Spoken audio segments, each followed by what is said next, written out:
Malaysia mengamalkan pemerintahan demokrasi berparlimen dengan raja berperlembagaan seperti yang dinyatakan dalam Perkara 44 Perlembagaan Persekutuan. Sistem demokrasi berparlimen di bawah pentadbiran raja berperlembagaan ini bermaksud Seri Paduka Baginda Yang di-Pertuan Agong bertindak sebagai ketua negara. Perlembagaan negara telah digubal untuk menetapkan syarat-syarat dalam sistem ini. Salah satu syarat sistem demokrasi berparlimen Malaysia adalah pembahagian kuasa kepada 3 bahagian di dalam pemerintahan, iaitu perundangan, kehakiman dan pentadbiran atau eksekutif.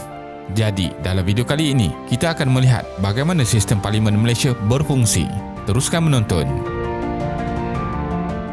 Sebelum pembentukan kerajaan Malaysia, penjajah British membenarkan pembentukan Majlis Mesyuarat Undang-Undang bagi Malaya, Singapura, Sabah dan Sarawak. Akan tetapi, ianya bukan mewakili badan tertinggi dalam mengubal undang-undang kerana tertakluk kepada kuasa pesuruhjaya tertinggi British. Menjelang kemerdekaan Malaysia, satu perlembagaan bagi tanah Melayu telah digubal oleh Badan Bebas, terdiri daripada pakar undang-undang beberapa buah negara Commonwealth dan diketuai oleh Lord Reid. Sistem demokrasi berparlimen yang berpandukan model Westminster dari Britain dianggap terbaik pada ketika itu untuk negara ini. Penyata Suruhanjaya Reid dikeluarkan pada 21 Februari 1957 setelah mengadakan sebanyak 118 rundingan bagi cadangan Perlembagaan Persekutuan Tanah Melayu yang berasaskan kepada demokrasi berparlimen. Perlembagaan tersebut telah dikuatkuasakan pada 27 Ogos dan secara rasminya dilaksanakan apabila Persekutuan Tanah Melayu mencapai kemerdekaan pada 31 Ogos 1957. Struktur Parlimen Malaysia. Parlimen Malaysia terdiri daripada 3 komponen utama, iaitu Yang di-Pertuan Agong, Dewan Negara dan Dewan Rakyat. Parlimen mempunyai kedudukan tertinggi dan merupakan badan yang mewakili rakyat untuk membuat undang-undang serta dasar. Mesyuarat pertama, penggal pertama, Parlimen pertama telah diadakan pada 11 September 1959 di Dewan Tunku Abdul Rahman, Jalan Ampang yang kini dikenali sebagai Pusat Pelancongan Malaysia atau MATIK. Parlimen bertugas untuk merangka, meminda dan memasukkan undang-undang yang dipanggil akta atau statut. Perlembagaan telah menentukan apa yang boleh dan tidak boleh digubal oleh Parlimen dan menetapkan prosedur untuk membuat undang-undang.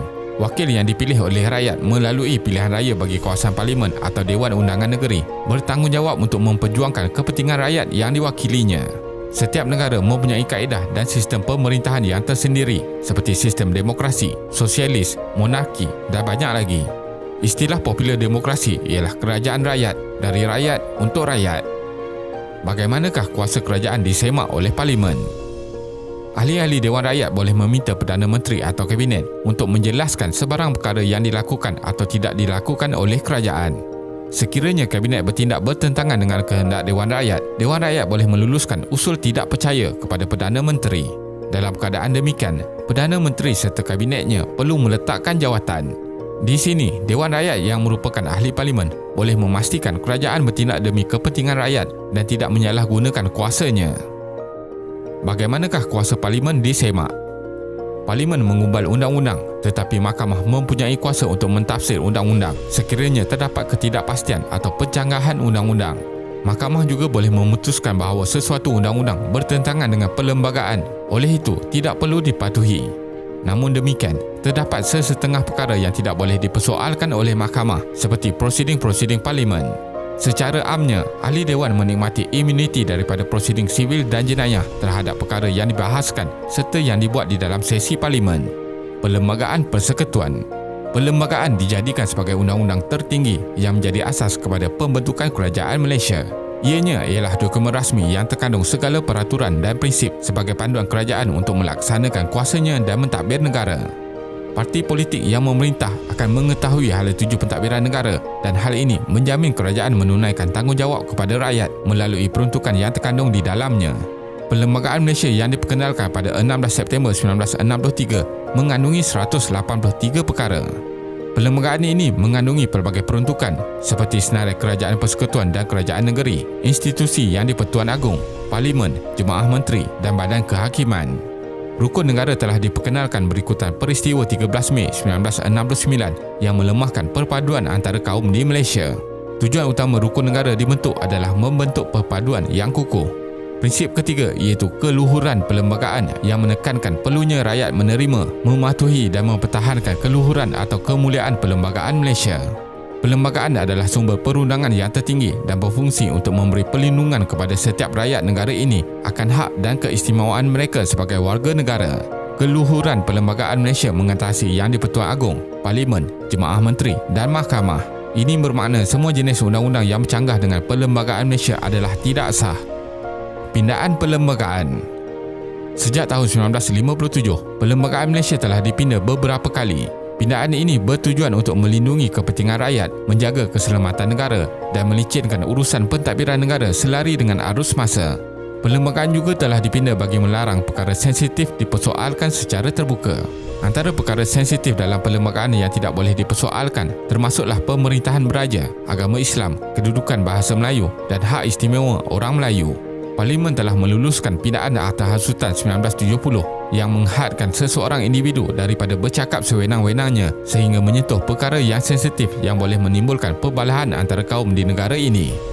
Antara pindaan besar yang telah dibuat juga ialah pada tahun 1993, iaitu pemansuhan imuniti atau kekebalan bagi Yang di-Pertuan Agong dan Raja yang memerintah negeri daripada kesalahan jenayah.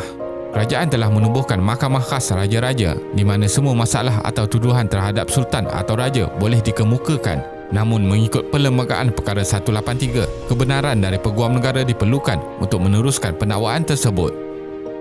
Badan Perundangan.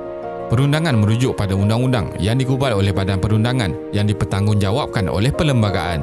Fungsi Parlimen ialah menjadi badan perundangan untuk mengubal undang-undang bagi menjamin keadilan dan kesejahteraan rakyat. Akta adalah rang undang-undang yang telah diluluskan oleh Dewan Rakyat dan Dewan Negara serta disetujui Yang di-Pertuan Agong. Undang-undang yang dibuat oleh Parlimen dikenali sebagai Akta, manakala undang-undang yang dibuat oleh Dewan Undangan Negeri disebut Enactment, kecuali di Sabah dan Sarawak yang dipanggil Ordinance. Badan Pelaksana. Jemaah Menteri atau Kabinet merupakan badan pelaksana dasar-dasar kerajaan. Kabinet merupakan pembuat dasar tertinggi negara. Tugas Jemaah Menteri atau Kabinet adalah mengubah dasar-dasar kerajaan dalam semua perkara. Perdana Menteri merupakan Ketua Jemaah Menteri. Biasanya, Perdana Menteri atau Timbalan Perdana Menteri juga mengetuai sesebuah atau beberapa kementerian. Setiap kementerian bertanggungjawab mengubah dasar-dasar kerajaan, merancang serta menyelaras program pembangunan ekonomi dan sosial negara. Perkhidmatan Awam di Malaysia diketuai oleh Ketua Setiausaha Negara yang bertanggungjawab mengawasi perjalanan kementerian dan jabatan kerajaan. Badan Kehakiman.